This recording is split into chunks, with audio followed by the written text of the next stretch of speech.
Assalamualaikum warahmatullahi wabarakatuh.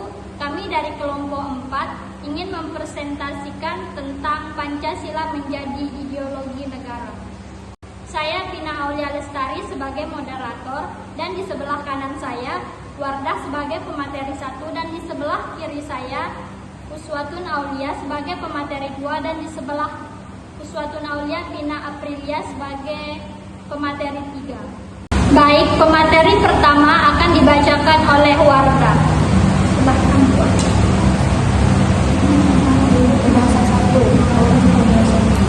Baik, saya akan membacakan materi pertama, pembahasan 1, ideologi tertutup. Pengertian ideologi tertutup adalah suatu sistem pemikiran yang menegakkan bahwa kebenaran yang terkandung dalam ideologi tersebut sudah final dan tidak dapat dipertanyakan atau diubah. Ideologi ini bersifat dogmatik dan cenderung tidak menerima kritik atau perubahan. Para pengikut ideologi tertutup dianggap harus mengikuti ajaran atau prinsip yang sudah ditetapkan tanpa ada ruang untuk memodifikasi atau menyesuaikan dengan perkembangan zaman. Karakteristik dogma ini menganggap ajaran atau prinsip ideologi sebagai kebenaran mutlak yang tidak dapat diganggu-gugat. Ketutupan terhadap perubahan ideologi ini tidak fleksibel dan menolak adanya perubahan atau inovasi dalam konsep atau penerapannya. Kesatuan paham yang kuat, biasanya ideologi tertutup menyatukan para pengikutnya dalam satu pandangan dunia yang terorganisme dalam dan terstruktur. Kontrol terhadap pemikiran, penolakan terhadap keragaman terdapat atau pandangan yang berbeda dengan doktrin utama ideologi tersebut. Penyebaran yang otoriter dalam banyak kasus ideologi tertutup dapat dipeloskan dengan cara yang sangat kontrol dan kadang-kadang melalui kekerasan atau tekanan. Contoh ideologi tertutup: totalitarisme, ideologi politik yang menuntut pengadilan mutlak terhadap segala aspek kehidupan publik dan pribadi, seperti dalam kasus negara totaliter seperti Nazi zaman atau Uni Soviet pada era Stalin.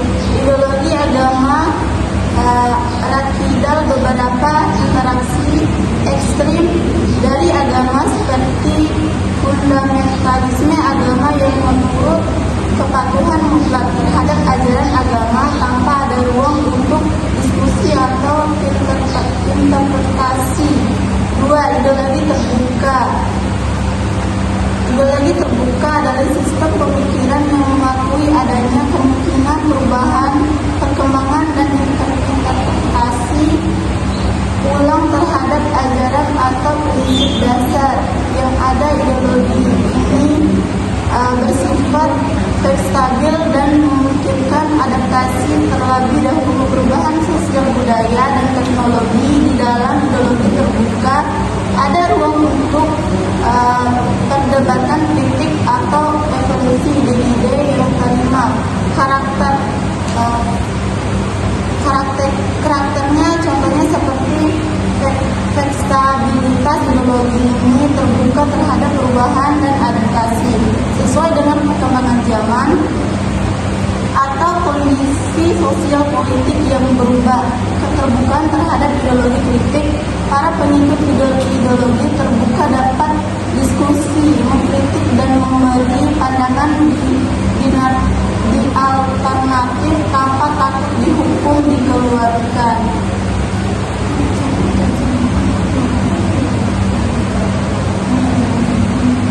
Contoh ideologi terbuka: demokrasi liberal, sistem politik yang menekan pada kebebasan individu, hak asasi manusia, dan pemerintahan yang dipilih oleh rakyat. Ideologi terbuka untuk kritik, pembaruan, dan perubahan hukum melalui mekanisme demokratik. Sosialisme demokratik perubahan menciptakan masyarakat yang adil melalui sistem ekonomi yang lebih egaliter namun tetap terbuka terhadap kritik dan pembaruan untuk mencapai tujuan tersebut. Pluralisme agama, sebuah pandangan atau ideologi yang menghargai keragaman agama dan meyakini bahwa tidak ada suatu agama yang memiliki kebenaran mutlak dan ada ruang untuk kerjasama antar agama. Mungkin itu aja dari saya pemateri 1, dilanjutkan oleh Uswatun Aulia sebagai pemateri 2. Pembahasan 2. 1. Fleksibilitas dan dinamis Pancasila mampu beradaptasi dengan perubahan zaman dan tantangan baru tanpa mengubah prinsip dasarnya. Ini menunjukkan bahwa Pancasila bersifat terbuka terhadap penafsiran dan penerapan dalam berbagai konteks sosial, politik, dan budaya selama tetap berjalan dan nilai-nilai dasarnya. 2. Partisipasi rakyat. Ideologi terbuka memungkinkan partisipasi aktif dari masyarakat dalam membentukkan kebijakan dan praktik kenegaraan. Pancasila mendorong demokrasi musyawarah dengan gotong royong yang memperlihatkan bahwa ideologi ini mendorong keterlibatan dan tidak dogmatis. 3. Prinsip dasar yang universal. Nilai-nilai Pancasila seperti kemanusiaan, keadilan, dan persatuan bersifat pembangunan nasional yang menunjukkan bahwa Pancasila tidak memaksimalkan penafsiran tunggal seperti yang terjadi pada ideologi tertutup. 4. Penolakan terhadap totalitarisme. Pancasila tidak memaksimalkan pemikiran atau doktrin tertentu yang mengikuti seperti dalam ideologi tertutup. Ideologi tertutup biasanya cenderung bersifat otoriter dan tidak memberikan ruang bagi perbedaan pendapat. Sementara itu Pancasila justru menegaskan pentingnya menghargai perbedaan dan dalam rangka persatuan. Berdasarkan argumen-argumen tersebut dapat disimpulkan bahwa Pancasila adalah ideologi terbuka karena sifatnya yang adaptif, menghargai partisipasi dan tidak memaksakan satu interpretasi yang kaku. Pembahasan 3. Mungkin pembahasan 3 yang akan disampaikan oleh teman saya Uswatun Aulia. Pembahasan 3. Penyalahgunaan narkoba merupakan ancaman serius terhadap eksistensi Pancasila karena dampaknya yang merusak sendi-sendi kehidupan masyarakat dan bertentangan dengan nilai-nilai dasar Pancasila. Berikut beberapa aspek bagaimana kasus-kasus penyalahgunaan narkoba mengancam eksistensi Pancasila. Yang pertama, mengancam sila kedua atau kemanusiaan yang adil dan beradab. Penyalahgunaan narkoba merusak harkat dan martabat manusia yang bertentangan dengan nilai kemanusiaan yang adil dan beradab. Individu yang terjerat narkoba seringkali kehilangan kendali atas dirinya dan berpotensi melakukan tindakan kriminal, merusak dirinya sendiri serta merugikan orang lain. Korban penyalahgunaan narkoba juga mengalami degradasi moral dan fisik yang melanggar prinsip kemanusiaan. Yang kedua, mengancam sila ketiga atau persatuan Indonesia. Maraknya penyalahgunaan narkoba dapat memecah belah persatuan bangsa. Keterlibatan kelompok tertentu dalam peredaran narkoba, baik di tingkat lokal maupun internasional, dapat menimbulkan konflik dan ketidakstabilan sosial. Narkoba sering digunakan oleh kelompok-kelompok yang ingin merusak stabilitas nasional untuk melemahkan ketahanan negara dan merusak generasi penerus bangsa. Yang ketiga, mengancam sila keempat atau kerakyatan yang dipimpin oleh hikmat kebijaksanaan dalam permusyawaratan atau perwakilan. Penyalahgunaan narkoba di kalangan tokoh masyarakat dan pejabat publik merusak kepercayaan rakyat terhadap pemimpin dan lembaga negara. Korupsi dan kolusi yang terkait dengan perdagangan narkoba juga melemahkan sistem demokrasi dan proses pengambilan keputusannya. Yang keempat, mengancam sila kelima atau keadilan sosial bagi seluruh rakyat Indonesia. Peredaran narkoba seringkali berkaitan dengan ketidakadilan ekonomi dan sosial. Narkoba mempengaruhi kehidupan ekonomi masyarakat, menyebabkan kemiskinan, dan memperparah kesenjangan sosial. Orang yang terkena dampak narkoba sering kesulitan mengakses pendidikan dan pekerjaan, yang menghambat tercapainya keadilan sosial. Kasus penyalahgunaan narkoba dapat membuat masyarakat rentan terjebak dalam lingkaran kemiskinan dan kekerasan, merusak struktur sosial yang adil dan makmur. Secara keseluruhan, penyalahgunaan narkoba mengancam eksistensi Pancasila karena bertentangan dengan nilai-nilai luhur yang terkandung di dalamnya. Upaya untuk menanggulangi penyalahgunaan narkoba seperti kampanye anti narkoba, rehabilitasi korban, dan penegakan hukum yang tegas merupakan langkah penting untuk menjaga keberlangsungan Pancasila sebagai ideologi. Pembahasan 4, terorisme merupakan ancaman serius terhadap eksistensi ideologi Pancasila karena tindakan ini bertentangan dengan semua nilai dasar yang terkandung di dalamnya. Berikut adalah bagaimana berbagai kasus terorisme mengancam keberlangsungan Pancasila. Yang pertama, mengancam sila pertama atau ketuhanan yang Maha Esa.